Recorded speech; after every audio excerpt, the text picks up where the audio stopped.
자, 여러분 안녕하세요. 태팁입니다. 오늘은 카메라 설정에 관련해서 한번 이야기를 한번 해보려고 해요. 깜짝이야. 풀숲 바로 한가운데 안에 있어가지고 어떤 고난이 닥칠지 모르겠습니다. 그래서 오늘 비행을 하다가 이상해질 수 있습니다. 카메라 설정에 관련돼서 질문들을 많이 하시더라고요. 그러니까 뭐 전문가는 아니지만 제가 알고 있는 그런 카메라, 가장 좋은 카메라 설정들에 대해서 한번 이야기를 한번 해볼게요. 근데 단풍이 이제 거의 막빠진 것 같은데 그래도 오늘 단풍이 제법 이쁩니다. 좀 가급적이면 단풍 이쁜 색들 뭐 그런 것도 좀 보여드리는 비행을 좀 해볼까 하고, 아무튼 뭐 그렇습니다. 자, 이제 비행을 시작을 해볼게요. ND를 16을 꼈습니다. ND 16 정도가 화창한 날씨에는 가장 좀 부담이 없더라고요. 그래서 한번 가볼게요.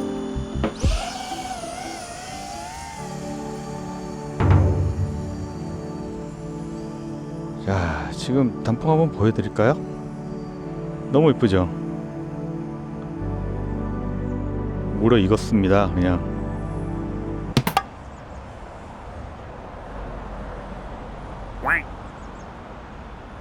오,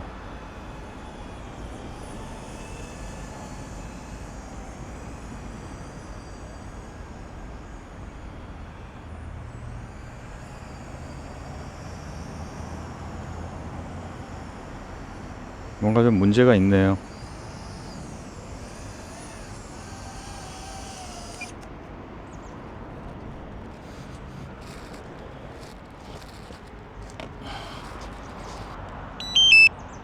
좀 전에 감도가 너무 안 좋아서 지금 잠깐 내리고 채널을 좀 바꿨습니다. 채널을 바꿔서 지금 어느 정도 감도는 확보를 했고, 자, 지금 한번 가볼게요.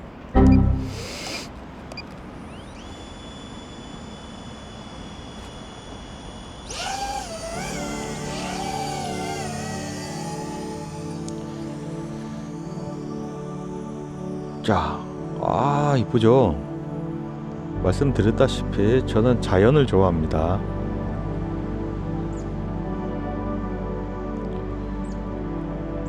네, 그러니까 이런 자연들의 색들을 보고 있으면 참 신기하다는 생각이 들어요.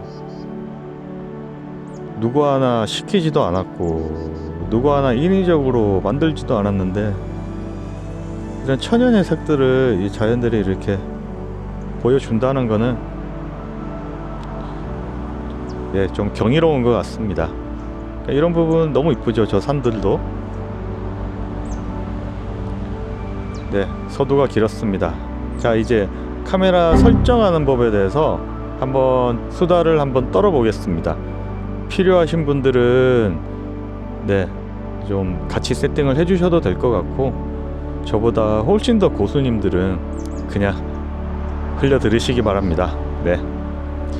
일단 카메라 세팅에 대해서 말씀을 드리면, 저 같은 경우에는 기본적으로 무조건 다 4K로 촬영을 합니다. 4K로 촬영을 한다기보다는 카메라 제조사에서 이제 스펙에서 제공을 해주는 가장 고품질, 가장 화질이 좋은 쪽으로 최대한 포커스를 맞추고 있어요. 그러면은 가장 이제 카메라 설정을 할 때 이제 헷갈리시고 좀 어려워하는 부분들이 사실 이 프레임 레이트입니다. 그러니까 우리 흔히들 말씀들을 하시는 뭐 24프레임, 30프레임, 뭐 60프레임. 오늘은 이 세 가지에 대해서 좀 말씀을 드려볼게요. 일단은 24프레임에 대해서 말씀을 드리겠습니다. 24프레임이라는 거는 이제 물론 많은 분들이 다 저보다 더 잘 아시겠지만, 혹시나 도움이 될 만한 입문자분들에게는 도움이 되셨으면 좋겠습니다. 기본적으로 24프레임이라는 거는 우리 영화에서 많이 쓰죠. 영화용입니다. 물론 영화용이라고 이게 정해진 건 아니에요. 근데 이제 30프레임과 비교했을 때, 그러니까 30프레임이라는 거는 기본적으로 우리가 방송 환경에서 볼 수 있는, 기본적으로 우리가 눈에 익숙한 우리 현실적인 그림이 이제 30프레임의 그림이라고 보시면 됩니다. 이 30프레임의 그림에서 이제 6프레임을 누락을 시킨 거예요. 그러니까 무슨 말이냐, 사실 1초에 이 영상이라는 거는 1초에 이제 쉽게 말하면 이제 스틸 사진들의 구성입니다. 그러니까 1초에 30장이 들어간다는 거예요. 30프레임이라는 거는. 근데 1초에 24장의 사진으로 이제 1초를 구성을 한다는 말이 이제 24프레임으로 촬영을 한다는 건데, 이 두 그림은 엄연하게 큰 차이가 있습니다. 일반적으로 우리가 많이 봐왔던 이런 30프레임들은 정말 익숙하죠, 눈에. 그리고 사실 실증이 좀 나기도 하는 겁니다. 너무 많이 봐왔기 때문에. 근데 24프레임, 우리가 24프레임에 왜 열광을 하냐? 현실적이지 않고 조금은 뭔가 감성적인 느낌이 나기 때문이에요. 그래서 우리 영화 같은 경우에는 거의 다 24프레임으로 촬영을 합니다. 그러니까 감성이 무엇보다도 사실 감성이 중요한 그런 분야이기 때문에 영화 같은 경우는 24프레임을 기본으로 많이 촬영을 하게 되고, 근데 이 24프레임이라는 게 사실 영화용 카메라에서 예전부터 많이 사용을 했지, 이제 일반적인 카메라엔 24프레임을 사실 좀 보기가 힘들었습니다, 예전에는. 근데 이제 기술이 좀 발달을 하면서 30프레임에서 이제 6프레임을 자연스럽게 누락을 시키면서 이 24프레임이 형성이 돼서 일반적인 이제 유저분들도 24프레임을 많이 쓰게 됐죠. 말씀드린 대로 그대로 그냥 감성적인 느낌을 원할 때는 24프레임을 씁니다. 근데 이제 아바타 2에서 보면은 저번에 제가 말씀드렸다시피 아바타 2는 24프레임을 지원을 하지 않아요.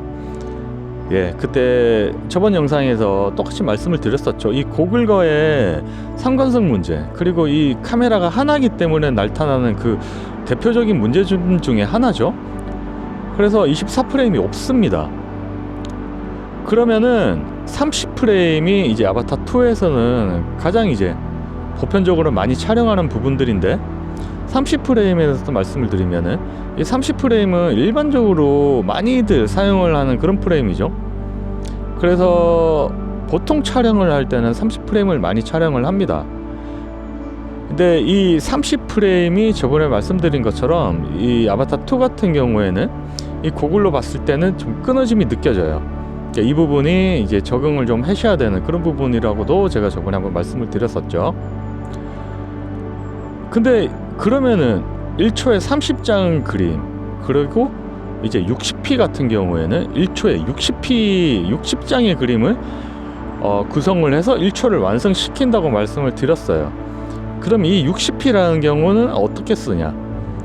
보통 상식적으로 생각을 해도 1초에 30장으로 구성이 돼야 될 그림이 60장으로 구성이 되기 때문에 그만큼 촘촘하겠죠? 그러니까 밀도가 높습니다. 이 말은 무슨 말이냐면은 굉장히 그림이 사실적으로 나온다는 말이에요. 스포츠, 보통 스포츠에서 좀 많이 쓰기는 하죠, 60p를. 왜냐면 스포츠 같은 경우에는 역동적이고 굉장히 사실적으로 땀 한 방울 한 방울도 중요한 상황이니까 60p를 많이 선호를 합니다. 근데 아직 방송 환경에서는 그 60p를 사용하진 않죠. 왜냐면은 이 카메라 자체에 지금 대부분이 이제 방송국들은 카메라들을 전부 다 예전에 이제 구입을 했고 이제 세팅이 되어 있는 상태이기 때문에 60p를 지원하는 환경은 아닙니다. 물론 송출 쪽도 당연히 관련이 있고요. 장비적으로 좀 어려운 문제가 있어요. 근데 지금 이제 우리 미러리스나 이런 액션캠 이런 부분들은 60p를 지원을 합니다. 근데 60p로 촬영을 해서 중요한 거는 60p로 촬영을 하고 우리가 편집을 하죠. 영상을 가지고 와서 편집을 할 때도 프로젝트 라인이 60p여야 합니다. 그래야지 이 사실적인 그림이 나오는 거예요. 무슨 말이냐면은 이제 60p로 촬영을 해놓고 만약에 그냥 이제 30p, 그러니까 프로젝트를, 그러니까 타임라인이죠. 이 타임라인에 이제 그 프레임 레이트를 30p로 설정을 해놓게 되면은 60p로 찍어도 이 30p의 느낌이 나지 않습니다. 그러니까 60p로 촬영한 그림이 30p를 맞추기 위해서 이 에디터에서 강제로 누락을 시켜버리는 거예요. 그래서 60프레임이 30장이 되기 때문에 전혀 이 현실적인 느낌이 나지 않고 오히려 더 끊어져 보여서 그림이 오히려 이상해질 수 있습니다. 이런 부분들은 사실 정확하게 좀 이해를 할 필요가 있어요. 그래야지 여러분들이 촬영하는 그림이 여러분들의 영상을 보는 그 감상자들한테 여러분의 생각이 정확하게 전달이 될 수 있는 겁니다. 물론 60p로 촬영을 하는 게 이 현실적인 느낌만을 원해서 그렇게 하는 건 아니에요. 말씀드렸다시피 1초에 30장이 들어가야 되는데 60장이 들어가기 때문에 만약에 30프레임의 프레임 레이트에서 작업을 하게 되면은 슬로우를 걸 수가 있습니다. 그러니까 슬로우 화면은 여러분 많이 보셨죠? 이 그림을 60장 대비 30장에서 작업을 하기 때문에 이제 50%의 이제 슬로우를 걸 수가 있는 겁니다. 그래서 완벽한 슬로우의 느낌은 아니지만 어느 정도 이제 느려지는 그런 느낌을 줄 수가 있고, 그런 느낌이 조금 아쉽다 그러면은 요즘 이제 편집기에서는 이 옵티컬 플로우라는 이 보강 기능을 다 지원을 합니다.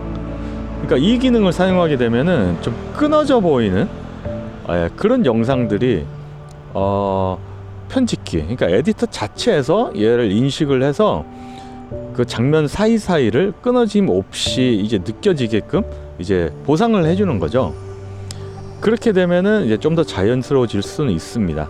근데 일반적으로 하드웨어적인 부분에서는 여러분들이 이제 제가 말씀드렸던 이 60p, 30p 이런 내용들에 대해서 어느 정도 이해를 하고 계셔야 되는 게 중요해요. 그러면은 이 30p, 60p를 설정을 하게 되면 당연히 등장을 해야 되는 게 이 셔터 스피드라는 개념입니다. 이 셔터 스피드도 정확하게 아셔야 돼요. 그러니까 기본적으로 조리개, ISO, 이 셔터 스피드의 관계는 좀 이해를 해주실 필요가 있는데, 보통은 그 우리 개각도라고 혹시 들어들 보셨나요? 이 개각도를 이제 가장 중요하게 생각을 합니다. 이 현장 환경에서는. 근데 30p로 촬영을 하게 되면은 일반적으로 보통은 이제 2배수라고 하죠. 60p, 그러니까 60분의 1초로 세팅을 많이 하게 됩니다. 잠깐만요. 지금 벌레가 지금 얼굴에 묻어가지고 정말 싫습니다, 벌레. 일단 비상 버튼으로 스톱을 좀 시켜놓고.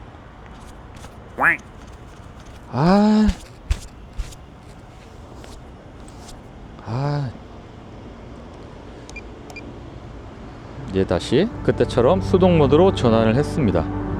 가보시죠. 어디까지 했죠? 네, 그 30p로 촬영을 했을 때는 60분의 1초 정도로 세팅을 해야, 그 2배수라고 하죠. 이렇게 세팅을 해야 자연스러운 모션 블러가 생긴다고 보통은 그렇게 얘기를 하고 있습니다. 그리고 현장에서도 사실 좀 많이 지키는 편이고요. 근데 이거를 너무 맹목적으로 따라갈 필요는 없습니다. 무슨 말이냐면은 FPV는 다른 카메라하고 다른 특성이 있어요. 그게 뭐냐면은 좌우 하단 쪽, 그러니까 이런 부분들이 빨리빨리 지나가기 때문에 이런 부분들은 자연스러운 모션 블러가 이제 어느 정도 조건만 맞춰주면 생길 수밖에 없습니다. 근데 야외에서, 그러니까 ND 필터를 꼭 써야 되는 환경에서는 이렇게 ND 필터로 어느 정도는 조절을 해서 60분의 1초를 맞춰줄 수는 있어요, 2배수를. 근데 이제 저도도, 그러니까 해가 좀 떨어지고 어두운 환경에서 촬영할 때는 ND 필터를 안 쓰게 되죠.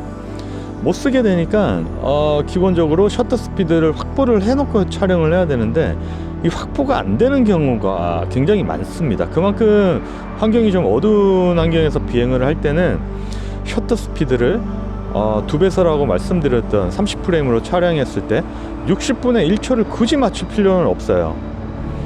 그러니까 과장자리, 하단 부분이 빨리 스쳐 지나가는, 그러니까 이런 느낌의 모션 블러가 가장 이제 FPV에서는 중요한 부분이긴 하지만, 반대로 정확하게 센터 지점은 그렇게 움직임이 많이 없죠. 센터 지점은 그냥 이제 그쪽으로 향하는 부분이기 때문에, 그리고 굉장히 먼 곳에 있기 때문에 이런 부분들은 움직임이 많이 없기 때문에 이 모션 블러라는 개념 자체가 사실 조금 자유롭습니다.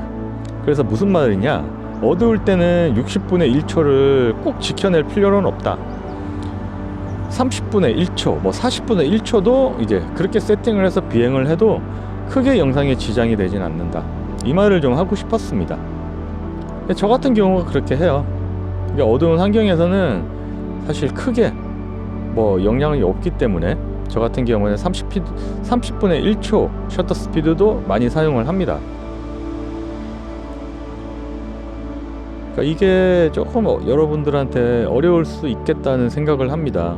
그리고 제가 설명을 잘 해드려야 되는데 이게 잘 안 되네요. 이게 뭐 이해는 하고 있다고 생각을 하는데 이 이해한 거를 좀 설명을 잘해서 여러분들한테 정말 쉽게 이해를 시켜드려야 되는데 이야기를 하다 보니 좀 어려운 내용이었지 않나 하는 생각이 좀 듭니다. 그래도 뭐 앞으로도 이런 부분들에 대해서 조금 디테일한 부분들까지 좀 여러분들과 함께 같이 이제 수다를 좀 떨어보려고 합니다. 굉장히 큰 주제를 가지고 전달을 해드리기에는 이제 배터리 한 팩의 시간도 사실 영상을 만들고 여러분들이 시청을 하시기에 좀 지겨울 수가 있다고 생각이 좀 들어서 가급적이면 10분 안에 좀 많이 마무리를 하고 싶은데 이런 디테일한 부분들 좀 많이 만들어서 내용들을 좀 많이 다뤄보려고 합니다. 많이 만들어서 여러분들께 좀 많이 전달해드리고 그게 좀 도움이 되신다면은 저는 또 더할 나위 없이 행복하겠죠. 아무튼 이렇게 해서 오늘 카메라 세팅에 대해서 좀 말씀을 드려봤습니다. 혹시 이해가 안 되시거나 좀 뭐 잘못된 내용이 있거나 이런 경우에는 댓글로 많이 알려주세요. 저도 보고 제가 잘못된 부분은 저도 이제 배워가는 그런 식으로 해서 수다 FPV를 한번 만들어 앞으로도 이렇게 만들어 보겠습니다. 또 벌레 미치겠네요 정말. 아무튼 이렇게 해서 마무리하겠습니다. 여러분 즐거운 안전한 FPV 생활 되시기 바랍니다.